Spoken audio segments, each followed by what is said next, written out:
Alors, comme on voulait une parité hospitalière et libérale, on en a choisi une dans le libéral et une à l'hôpital. Donc Paul qui est à l'hôpital et puis Nathalie qui est dans le libéral, et elles vont nous parler de la toxicité hématologique et comment en parler avec les patients.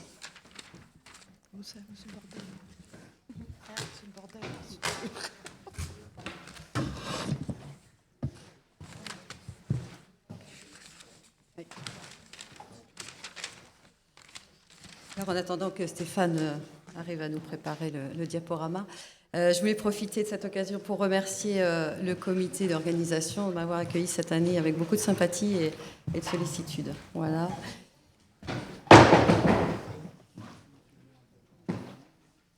Là, diaporama.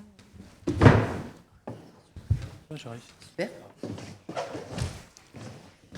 Voilà, comment expliquer la toxicité hémato aux patients, c'est toujours assez compliqué. Je vais dans un premier temps vous présenter le plan qu'on a monté un petit peu, Nathalie et moi, avec 1000 excuses, puisqu'on n'est pas des professionnels techniques. On a essayé de se faire un petit diaporama à maison, on va dire.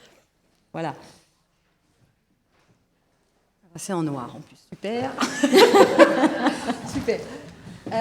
Donc, dans un premier temps, moi, je vais vous parler vraiment d'expérience que j'ai à l'hôpital en tant qu'infirmière aussi, consultation d'annonce, puisqu'on parle beaucoup de toxicité hémato au moment de cette consultation d'annonce. Essayer un petit peu de vous proposer des définitions, en fait, simplifiées pour le patient. Hein. On ne va pas parler de la toxicité hémato proprement dit, puisque ce n'est pas le sujet, c'est vraiment comment en parler au patient. Hein, on va voir que c'est pas facile de parler de la toxicité hémato aux patients après avoir eu toute l'annonce du diagnostic et avoir aussi parlé des effets secondaires par le médecin, et lui il va retenir l'alopécie, hein, c'est souvent la fatigue en premier, effectivement. Alors. Et puis la perte des cheveux aussi est une première préoccupation pour le patient, et puis surtout l'annonce du diagnostic, et remet en jeu effectivement tout le pronostic vital pour lui, et que la toxicité hémato, souvent, n'a pas été entendue dans la consultation d'annonce médicale du diagnostic. Voilà, donc là, après, comment en parler aux patients, puis une petite conclusion sur la prise en charge du patient global et de l'éducation thérapeutique et le soin de support, puisque comment parler de la toxicité hémato aux patients rentre vraiment dans ce cadre. Et puis après, je laisserai la parole donc à ma petite sœur pour avoir le point de vue du domicile. Voilà. Alors, donc, la première chose, c'est, avant de parler de définition, je suis désolée, hein, c'est vrai qu'en noir, c'est pas très lisible. Hein. Surtout, avant tout, je pense qu'il faut mettre le patient à l'aise, hein, être dans un dialogue ouvert, c'est-à-dire ne pas se positionner en tant qu'être... pour transmettre le savoir, il faut vraiment permettre au patient de dialoguer, hein, avec nous, et c'est-à-dire lui permettre de nous interrompre à tout moment, hein, en parlant de toxicité hémato. C'est toujours une grande difficulté, hein, pour en parler avec mes collègues infirmières qui font de la consultation d'annonce, de parler de la toxicité hémato. Est-ce qu'on part dans un cours purement hémato, on va parler d'hématopoïèse? Est-ce que comment peut-on aborder, parce que la plupart des gens ne connaissent pas effectivement ce qu'on a dans le sang, donc voilà, il faut partir après sur vraiment de la théorie. Donc moi je me dis toujours, et je donne toujours des conseils à mes jeunes collègues qui commencent à faire de la consultation d'annonce, en leur disant, donnez-vous un objectif de départ. Qu'est-ce qu'il est important que le patient retienne autour de la toxicité hémato, et est-ce qu'il a un rôle à jouer? Voilà, les questions qu'on doit se poser, c'est ça. Moi, mon objectif, et l'objectif de beaucoup de soignants, il est là, c'est le patient, dans la toxicité hémato, a un rôle majeur à jouer. Il doit là être vraiment acteur, puisque à domicile, il y a un suivi qui doit se faire, et il a des actions à mener, qu'on va voir par la suite. Il a des actions à mener autour de cet effet secondaire. Donc une proposition de définition simple, hein, des mots simples. Voilà, la cellule sanguine. Alors les cellules sanguines sont fabriquées dans la moelle des os. moelle osseuse, les gens vous regardent avec des yeux ronds, souvent parce qu'on confond avec la moelle épinière. Donc, bien expliquer aux patients, effectivement, que ce sont les cellules qui sont contenues dans la moelle de nos os, hein, de notre squelette. Qu'est-ce qui va se passer lors d'une chimiothérapie? Il va y avoir effectivement une destruction donc, de ces cellules souches. Hein, voilà. Et donc, les cellules souches, donc, on peut parler de globules blancs. On a des patients parfois très experts et qui, effectivement, posent des questions très précises. Donc, les globules rouges vont être atteints, les globules blancs et les plaquettes. Donc, les globules rouges vont entraîner une anémie, les globules blancs vont entraîner une leucopénie, les plaquettes une thrombopénie. Voilà, ça ce sont des propositions des propositions de définition. Après, on peut mettre des mots beaucoup plus simples. Hein. Donc, la baisse de globules blancs du globule rouge s'appelle une anémie, donc c'est le manque de globules rouges. Hein, c'est la chimiothérapie va effectivement vous entraîner un manque de globules rouges. Comment effectivement ça se retranscrit en symptômes. Hein, qu'est-ce que vous allez ressentir lors de cette baisse de globules rouges? Une fatigue intense. On parlait tout à l'heure avec Laure de fatigue induite par l'anémie, mais c'est vrai que elle va être intense. Donc un essoufflement, vous pouvez avoir une pâleur. Et effectivement, on peut aller jusqu'à des bouffées de chaleur, une irritabilité aussi du caractère avec plus ou moins des maux de tête si l'anémie est très sévère. Et dans ce cas-là, effectivement, on va être obligé de vous faire des transfusions si l'anémie effectivement est trop sévère. Tout ça, expliquez bien aux patients que ça a vraiment de l'importance, effectivement. Et puis qu'il y aura effectivement excusez-moi, je suis un peu émue, j'ai un petit peu de mal et je bafouille un petit peu, on va le dire. Donc, ouais, j'ai la bouche très sèche, effectivement. Et donc, il aura prescrit des injections de PO à la maison et qu'il est important, effectivement, pour remédier à cette anémie, de bien respecter les prescriptions médicales. La leucopénie, alors, je pense qu'il est important de mettre les mots, même si effectivement ça paraît très scientifique de parler de leucopénie devant un patient qui n'a jamais entendu parler de globules blancs ou n'a jamais entendu parler de leucopénie ou de leucocytes, mais je pense qu'il est important de dire les mots, même si le patient vous regarde avec des yeux ronds. Je pense qu'on parlait ce matin de confiance et de relations partagées. Il est important de dire les mots. Donc voilà, donc d'expliquer que effectivement la leucopénie est une baisse des globules blancs. À quoi servent les globules blancs? Ça sert à défendre l'organisme contre les infections extérieures et que donc ça réduit la résistance de l'organisme aux infections. C'est-à-dire qu'on est beaucoup plus fragile à ce moment-là. Et voilà, donc expliquer les symptômes qui retranscrivent ce risque infectieux. Donc c'est effectivement de la fièvre. Donc il faudra effectivement à la maison surveiller sa température de près. Et puis tous les signes infectieux, c'est-à-dire si vous vous sentez dans un état grippal, il faut aussitôt prendre la température, la surveiller d'un petit peu plus près. Si vous avez effectivement un petit bouton, une petite rougeur qui apparaît, il faut surtout en parler aussitôt aux professionnels de santé, soit à domicile, soit lors de la consultation. Aussitôt. Ensuite, la baisse de plaquettes, donc on appelle aussi thrombopénie. Donc ça augmente le risque de saignement, puisque les plaquettes sont faites pour cicatriser. Donc surtout bien. Merci Janine, excusez-moi.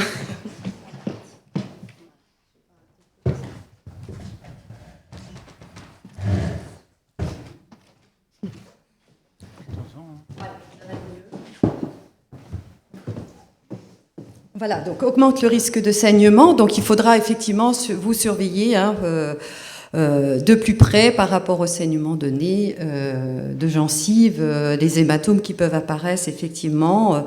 Aussi surveiller vos urines parce qu'il peut y avoir des saignements dans les urines et dans les selles. Voilà.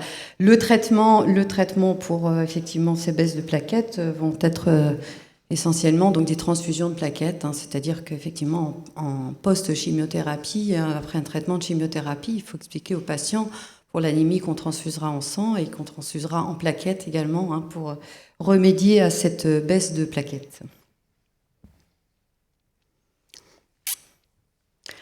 Alors, le patient acteur dans la prévention, c'est vraiment l'objectif qu'on se donne lors d'explications de la toxicité hémato.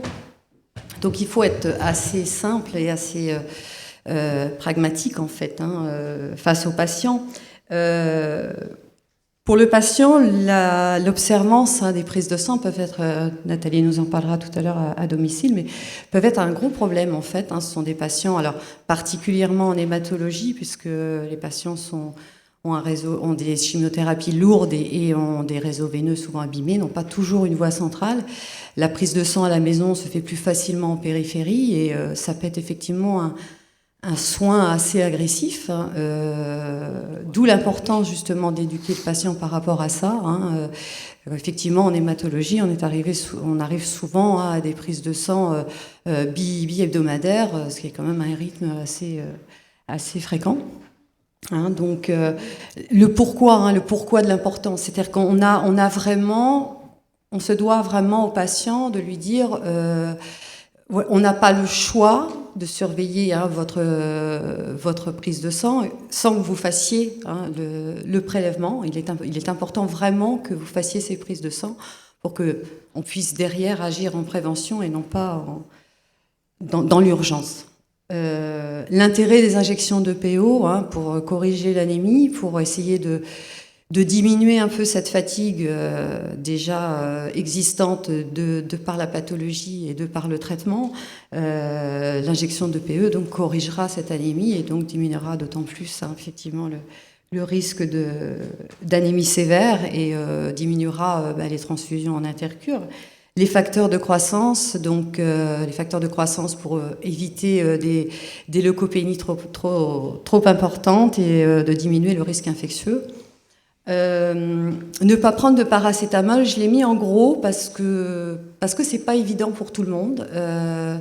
Moi, j'ai beaucoup de coups de fil d'infirmières sur mon poste de coordinatrice d'infirmière libérale, effectivement, qui dit voilà, j'ai un patient qui fait de la fièvre, est-ce que je peux lui donner du Doliprane? Alors non, pas de Doliprane, surtout pas après la chimiothérapie, tout simplement parce que ça fait baisser la fièvre, mais ça fait pas forcément baisser un syndrome infectieux. Il n'y a pas très très longtemps, Stéphane, on s'est retrouvé avec un patient.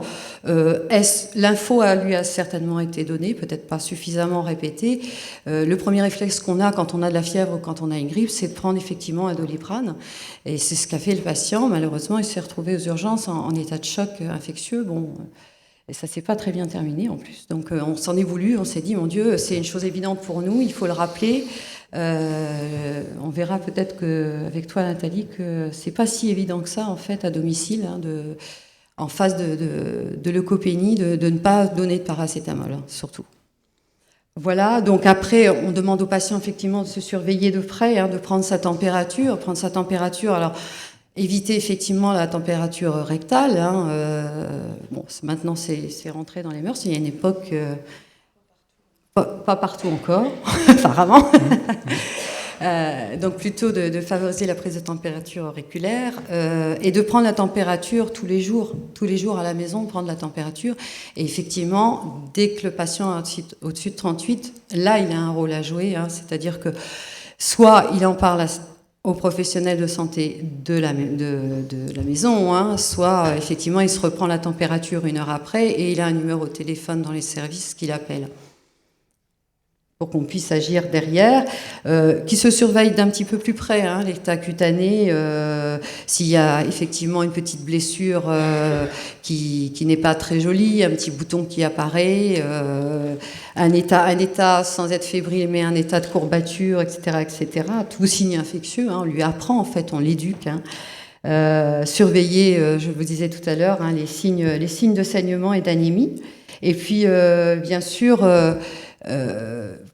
que le patient sache aussi agir au moment où effectivement il y a un symptôme qui apparaît ou une anomalie à domicile qui apparaît, sache effectivement appeler les services compétents, soit son infirmière à domicile, soit le médecin traitant, soit directement le service, puisqu'ils ont des numéros normalement à appeler des services. Voilà.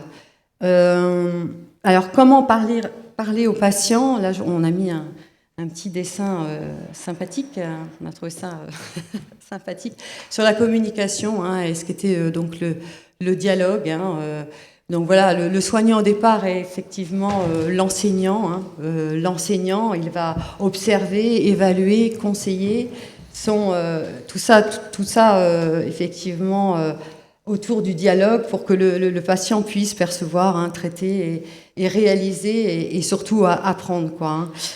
Je crois que ce qui est très très important aussi d'expliquer aux patients, c'est à quel moment il est le plus fragile dans la toxicité hémato, de situer dans le temps, hein, c'est-à-dire de bien lui dire qu'effectivement il risque une semaine, hein, 10 jours après la chimiothérapie d'être susceptible effectivement d'être le plus fragile à ce moment-là, hein, une dizaine de jours, de bien situer le moment où il faudra prendre quelques précautions à la maison.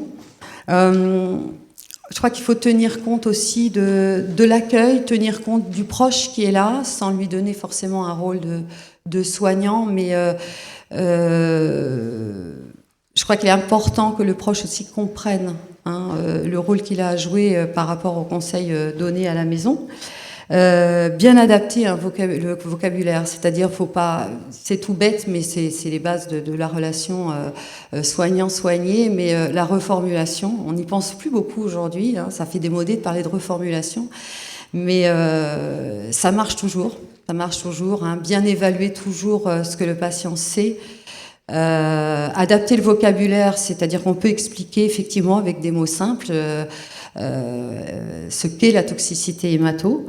Une écoute attentive, on en parlait ce matin, pour établir une relation de confiance. Je crois que tout se joue là en fait, hein, pour intégrer cet effet secondaire qui n'est pas facile à faire passer auprès du patient.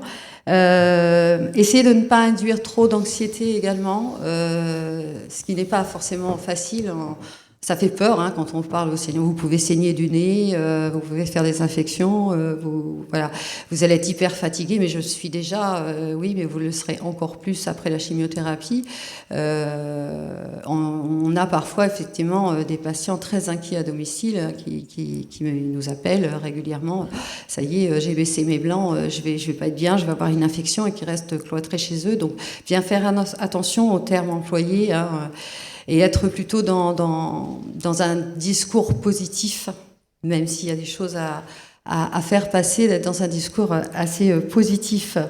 Voilà. Après, la disponibilité, bien rester disponible auprès du patient. Je crois que donner les numéros de référence, hein, des soins à l'hôpital, c'est indispensable. C'est pas toujours quelque chose auquel on pense. Maintenant, on a des documents sur lesquels s'appuyer sur nos livrets d'accueil, mais bien leur rappeler qu'à tout moment, hein, ils peuvent appeler et avoir des réponses à leurs questions, bien répondre précisément aux questions. Être le plus sincère possible face aux patients. Je crois qu'on a parlé de confiance, mais être le plus sincère possible dans une relation de bienveillance, effectivement. Hein. On en a parlé ce matin. Et puis, être dans la pluridisciplinarité, ça, on en a parlé aussi depuis ce matin. On n'est pas les seuls. Je pense qu'il faut faire intervenir, effectivement, le médecin au départ, il est là, bien sûr. Après, on a aussi plusieurs collègues. On sera appelés à répéter aux patients, de toute façon, les choses. Et voilà.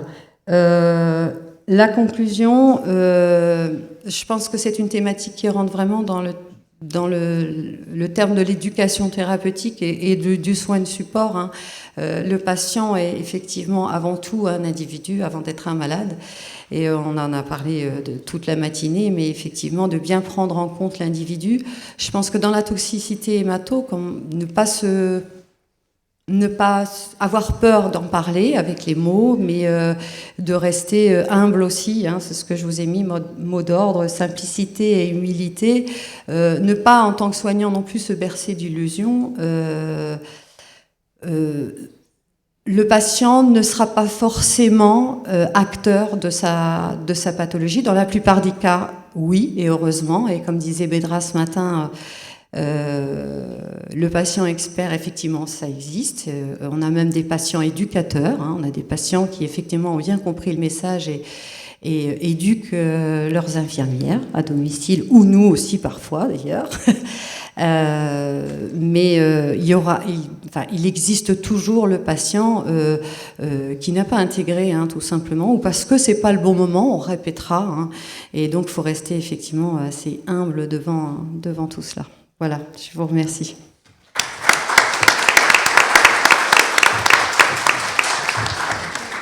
Merci Paul. Nathalie, la vision de l'infirmière en dehors de l'établissement. Parce que moi, il n'y a rien d'écrit spécial. Bonjour, donc moi c'est Nathalie de Quettegru, je suis infirmière libérale depuis 14 ans. Auparavant, j'ai travaillé 11 ans au centre François Baclès. Et en fait, moi je suis là, c'est plus pour un échange, plus pour vous rapporter un petit peu ce que je vis depuis 14 ans. Toujours quand même... Je sais pas... C'était la suite, ça, Stéphane? C'était la suite, ouais, bon. Et donc, on va rester dans le sujet de la toxicité hématologique, puisqu'on m'a demandé d'intervenir à ce sujet. Et en fait, moi, la première chose que je veux dire, en tant qu'infirmière libérale, effectivement, on doit évaluer les connaissances. Sauf que nous, on n'a aucune connaissance. J'entends, on a nos connaissances propres qu'on a apprises à l'école ou de par notre passé professionnel, c'est tout. On a très peu de connaissances. C'est-à-dire que le patient nous appelle, il faut intervenir, soit parce qu'il y a des prises de sang, soit parce qu'en fait, il faut prendre en charge un traitement. Soit parce qu'il faut prendre en charge un traitement, ça peut être de l'EPO, ça peut être des facteurs de croissance. Et de là, en vue de l'ordonnance, soit on devine qu'effectivement, il y a une pathologie cancéreuse derrière, puisqu'on voit le prescripteur, parce qu'on voit le traitement, puis qu'on n'est quand même pas complètement idiote, on a quand même quelques notions. Et en fait, nous, l'évaluation des connaissances, ça va se faire en fonction de ce que va nous dire le patient. Donc, c'est pas toujours évident. Il va nous dire, voilà, je suis suivi en hématologie pour un cancer, pour un lymphome, pour une leucémie, pour X, quand il connaît le nom exact. Et de là, en fait, nous, pour l'évaluer les connaissances, ok, qu'est-ce qu'on vous a demandé, qu'est-ce qu'on vous a dit? Parce que c'est difficile, on n'a aucune information.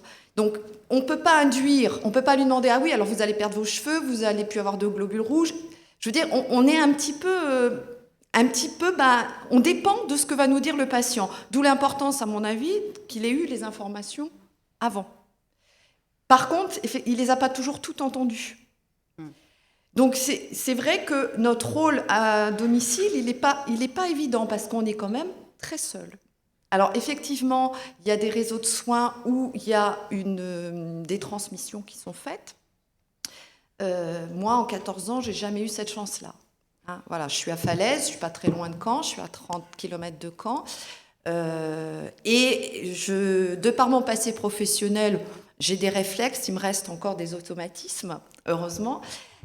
Par contre, en discutant avec d'autres collègues, sur Falaise, on est 11, je crois, oui, à peu près, j'en oublie peut-être, ils n'ont pas ces automatismes-là. Ils ne les ont pas systématiquement. Donc, après, c'est une relation avec le patient. Donc, moi, à mon avis, l'évaluation des connaissances, elle va se faire, voilà, qu'est-ce qu'on vous a dit? Donc, à nous de faire avec ce que le patient nous dit. C'est pas toujours évident. Donc effectivement, on reprend les bases qui ont déjà été dites. On vous a parlé que les globules blancs, voilà. Oui, on vous a parlé, est-ce que les globules rouges, on vous a parlé. Et puis nous, on ne sait pas tout non plus parce qu'on ne sait pas la pathologie, on ne sait pas les produits qui ont été utilisés, leurs effets secondaires. Donc c'est pas évident. C'est pas évident. Après, il y a une autre relation qui s'installe, c'est que les patients nous connaissent dans l'ensemble. Donc, effectivement, on arrive peut-être, nous, à faire passer des messages, à être observateurs de leur quotidien. C'est de voir dans le milieu dans lequel ils vivent, parce qu'effectivement, et à partir de là, dire oui, mais vous savez que, faut un rasoir électrique. Nous, on peut intervenir que comme ça, quand le patient veut bien. Parce qu'on vient aussi quelquefois uniquement pour la prise de sang, on voit que ça vient du centre François Baclès, on vient que ça vient d'hémato, on pose la question, tiens, pourquoi on vous fait ce bilan-là? Soit il veut vous répondre et à ce moment-là, peut s'engager une conversation, on peut nous essayer de savoir ce que c'est le patient et comment on peut l'aider, parce que notre rôle, il est là uniquement, C'est de l'aider, de l'accompagner, parce que le but, c'est qu'il devienne autonome. Et puis, ou il ne veut pas, parce qu'il est chez lui, il n'a pas envie, et il se ferme. Et là, enfin, je ne sais pas, bon, je pense qu'il y a eu pas mal d'infirmières libérales dans la salle. Et si le patient se ferme, qu'il n'a pas envie d'en parler, il est chez lui, il veut qu'on parle d'autre chose, vous pouvez toujours essayer d'évaluer. Quoi que ce soit, vous n'y arriverez pas. Bon, après, il y a des petits trucs. Bon, effectivement, c'est uniquement le dialogue, parler. Et ensuite, on évalue les connaissances qu'a le patient, mais on évalue aussi nos propres connaissances, nous, à domicile, parce qu'on en manque cruellement, parce on touche plein de pathologies. Et concernant l'hématotoxicité, on n'a pas forcément ce qu'il faut pour aider le patient. On ne peut que l'accompagner. Voilà. Pour nous, c'est un gros manque, quand même. C'est un gros manque. Ouais. Oui, bien sûr, bien sûr. Ouais. Oui, c'est ça. On est accompagnateur. Je pense qu'on a vraiment un rôle très important d'accompagnateur. Pas uniquement parce qu'on est capable, par contre, ça je ne remets pas ça du tout en doute, on est tout à fait capable, mais on n'a pas toujours suffisamment d'informations et on ne peut se fier que ce que nous dit le patient. Alors, on connaît certains patients, on sait qu'il n'y a pas de souci, et puis il y a d'autres patients qui vont avoir entendu que ce qu'ils ont eu envie d'entendre. Et ce qu'ils peuvent, mais bien sûr ce qu'ils peuvent, parce qu'ils ont un tas d'informations depuis ce matin. C'est vrai qu'on parle beaucoup d'informations, qu'effectivement, très tôt, on peut apporter de l'aide physique adaptée. Enfin, ils vont recevoir un tas d'informations. Ils viennent d'apprendre qu'ils ont un cancer. Je pense que déjà, ça plombe. Non. Non. Tu m'as piqué ma question. Mais peut-être aussi que le patient l'avait et qui ne te l'a pas fait voir. Peut-être. Un patient sur deux là en 2014. Mais alors, sauf qu'il n'est pas utilisé. Pas Falaise, 30 km de Caen, personne. Xavier, je suis à côté de Caen, à If. Les patients, s'ils l'ont, ils ne le montrent quasiment jamais, ou alors il n'est pas du tout tenu comme il devrait l'être. D'où l'intérêt, enfin, j'en parlerai peut-être en conclusion, mais de la formation qu'on voudrait faire, lien ville-hôpital, qui va impliquer à la fois les oncologues, les médecins, les infirmiers, les pharmaciens, parce que c'est capital. On a l'air des traitements oraux et il faut absolument anticiper les toxicités, les événements indésirables. Et ça, il nous faut un support, donc il faut qu'il soit utilisé. Je crois que, excuse-moi Nathalie, je crois qu'il y a une chose très importante que tu m'as expliquée quand on a préparé ce sujet, où on n'a pas toujours conscience, nous, à l'hôpital, c'est qu'effectivement, le patient à son domicile est chez lui.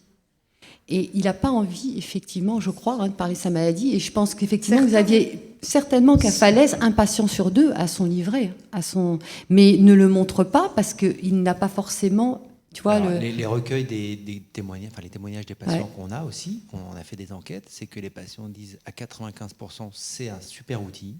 Ouais. Et ils sont beaucoup déçus, très déçus, parce qu'on ne leur demande pas. Donc ils n'osent pas le montrer. Donc demandez-leur. Mm-hmm. Alors moi, justement, de par mon passé professionnel, systématiquement, je demande, je ne fais pas forcément ça un cahier, je leur demande s'ils ont des transmissions, s'ils ont un support, ou alors j'ai pas eu de chance, peut-être, je ne suis pas tombée sur les bons patients. Après, ce n'est pas que des patients, nous on soigne de la cancéro, mais voilà. Ou ils n'ont pas eu envie, effectivement, de le montrer. Ça, je ne remets pas en cause. Par contre, moi, depuis 14 ans, je n'ai pas eu la chance d'avoir ce livret. Il est en circuit depuis 2 ans. Ouais. Alors et là, dans la salle, parce que Nadine me dit aussi, qui est infirmière libérale, qui a très peu de patients, qui lui montre aussi les livrets. Dans la salle, je pense, dans la Manche, des gens de dos...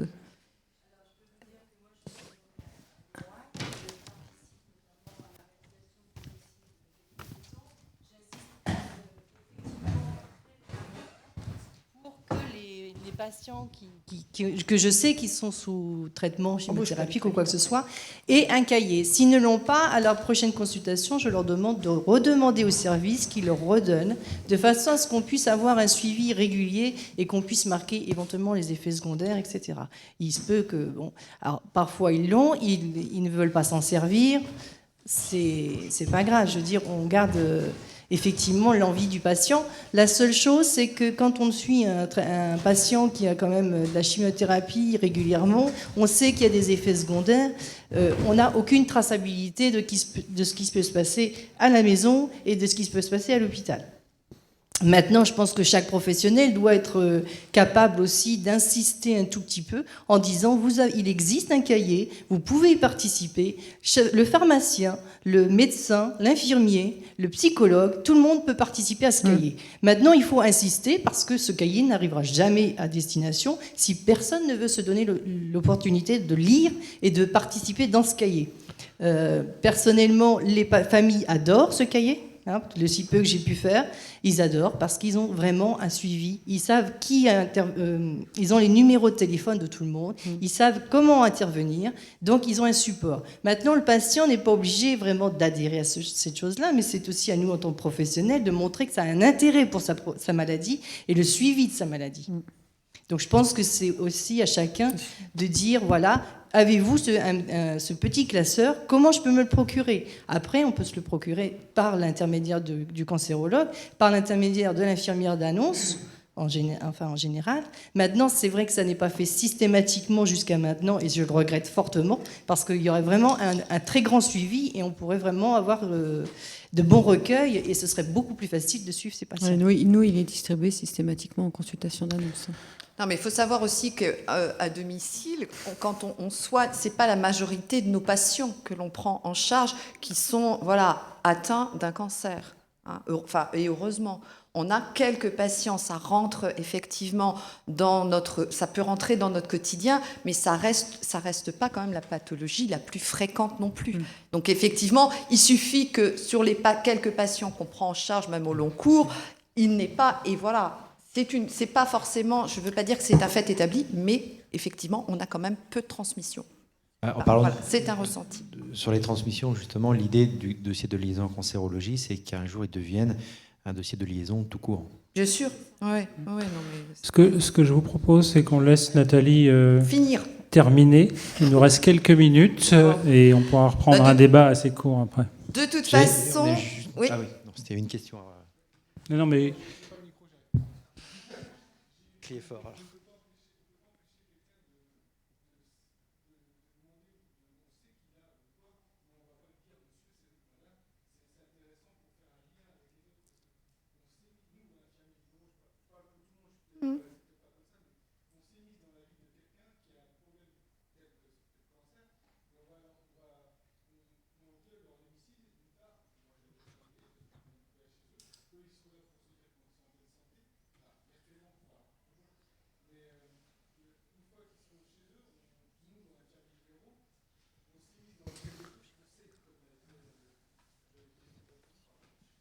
Nathalie, que c'est trop long.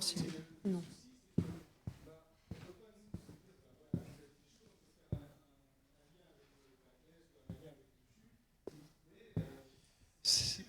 Je ne sais pas si c'est... Enfin, il n'y a pas tellement de données, il n'y a pas de données confidentielles, médicales. C'est surtout effectivement des transmissions, c'est-à-dire savoir quel est le type de traitement qu'on administre, pour quand et pourquoi retirer la paire, enfin, voilà, des choses...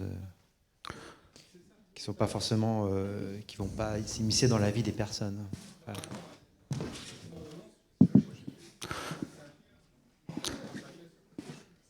Ouais.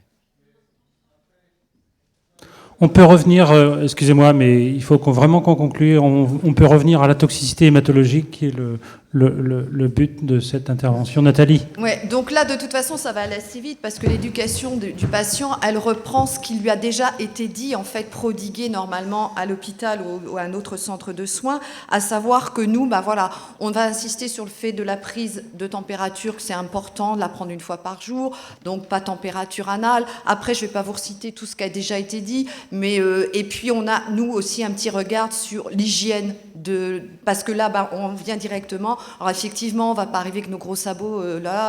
Chez vous, c'est innommable.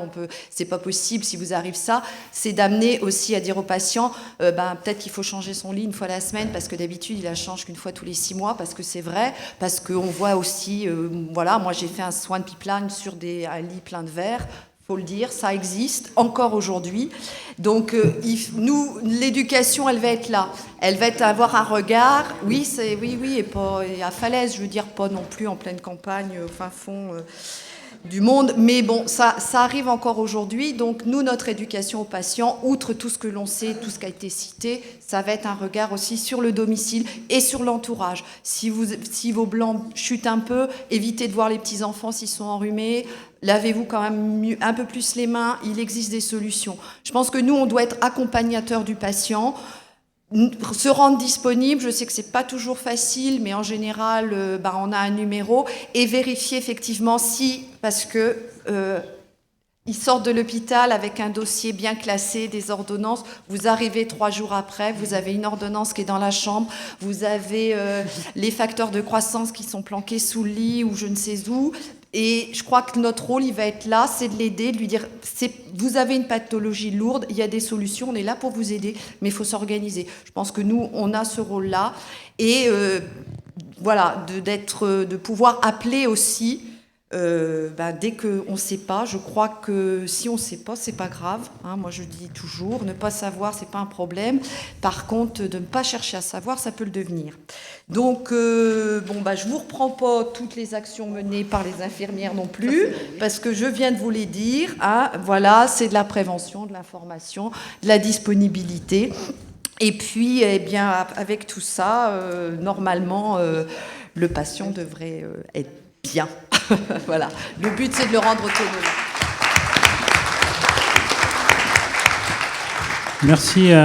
Merci à toutes les deux. Je crois que c'était vraiment un sujet important. La toxicité hématologique, ça concerne les patients d'hémato et les patients de cancéro. C'est un problème majeur. Je crois que Paul a bien illustré l'importance d'une consultation d'annonce soignante. Vous voyez que toutes les informations qu'on a à donner aux patients, rien que sur la toxicité hématologique. Et on a vu les autres problèmes dans le cours de la journée. Et c'est important aussi d'avoir l'avis des infirmières libérales, et ça, Nathalie l'a très bien démontré, sur comment agir face à une toxicité hématologique du patient. On est déjà très en retard, donc deux questions maximum. Bonjour, donc je suis infirmière libérale aussi dans l'Orne, et pour rebondir, le dossier de soins, je l'ai vu qu'une fois, et à titre personnel, pas dans le cadre du travail. On a aussi la relation de confiance, c'est quelque chose qui s'établit sur du long terme, et on est aussi là en lien pour proposer les choses complémentaires dont on a parlé ce matin. Et moi, j'avais juste une question, c'est par rapport au paracétamol. Donc, est-ce que vous pouvez me rappeler pourquoi est-ce qu'on n'en donne pas ? Est-ce que c'est par peur de masquer la température, ou il y a d'autres toxicités Oui, non, c'est vraiment pour pas faire baisser la température. La température est vraiment un signe d'alarme, en fait, un signe infectieux. Il nous faut ce signe-là pour mettre en place... Pardon ? Je pense que c'est pas ça qu'il faut dire. Il ne faut pas prendre de paracétamol sans savoir pris sa température. Ah oui. Parce que le malade qui a trempé très bien, je pense qu'il faut prendre du paracétamol. Ah oui. Il sache qu'il est trempé. Ah oui, bien sûr. Non, mais c'est ça, parce que les messages, c'est pas... Il n'a pas le droit de prendre du paracétamol. Ah non. C'est s'il a de la température, ne pas prendre de paracétamol. On est bien d'accord. Oui, bien sûr. S'il a de la température, oui, je pense que voilà. S'il a de la fièvre, je veux dire. S'il a de la fièvre, la température dans le pouce. C'est ne pas prendre de paracétamol sans prendre sa température. Voilà, c'est ça qu'il ne faut pas faire. Parce que je pense qu'effectivement, quand ils ne sont pas bien, ils vont prendre du paracétamol, mais il faut qu'ils aient pris leur température. C'est vrai que ça semble tellement évident. C'est l'aplasie fébrile. Le paracétamol n'est pas contre-indiqué. C'est simplement s'il le prend sans avoir pris sa température. Ce qui veut dire qu'il a un thermomètre chez lui. On a eu une aplasie fébrile qui s'est mal passée il n'y a pas longtemps, et du coup, on revient toujours un peu. Et effectivement, on s'aperçoit qu'il y a des patients qui n'ont pas de thermomètre, donc c'est tout bête déjà. Et c'est ça, qui prennent leur température. Qui prennent la température, et si fièvre, ne pas prendre de paracétamol. Encore une question là-haut. La dernière. Pendant que le micro monte, je voudrais juste dire qu'à domicile, maintenant, on ne travaille plus en live. On est une équipe, pharmaciens, médecins et infirmiers. Et qu'il y a 20 ans, on était isolés chacun dans notre coin et que maintenant, on communique tous ensemble. Alors, j'ai une question à Paul de Categorie et à toutes les infirmières d'annonce. Je suis Bérangère Beauplé, gériatre CHU. Je me demandais si tu utilisais des supports d'information, des fiches conseils aux patients en complément de l'information orale, parce que c'est vrai, comme tu disais, il y a beaucoup d'informations à donner. Et après, peut-être pour reprendre tranquillement chez eux, oui, tout à fait. Tu utilises un support? Oui, est-ce que tout le monde en utilise? On a fabriqué dans le service des supports pour les toxicités. Suivant en fait le traitement, et où on parle effectivement de la toxicité hémato, de tous les effets secondaires de la chimio et de tous les effets secondaires de chaque produit. En fait, on a fait effectivement pour chaque pour chaque protocole de chimiothérapie, on a fait effectivement des petits documents en interne qu'on remet aux patients au moment de la consultation d'annonce, où ils peuvent effectivement le consulter tranquillement à la maison. Oui, tout à fait. Et puis c'est toujours redit. La toxicité hémato est vraiment redite régulièrement, plusieurs fois, je dirais à chaque cure. Parfois, on est obligé effectivement de le répéter et de dire: est-ce que vous avez bien pris votre température? Vous surveillez bien votre température à ce moment-là, c'est important. Ouais. Merci à toutes les deux, merci à la salle pour vos commentaires, et on va laisser la parole à Thierry et Janine sur le parcours coordonné, ce qui fait une bonne transition aussi avec tout ce qu'on a à dire.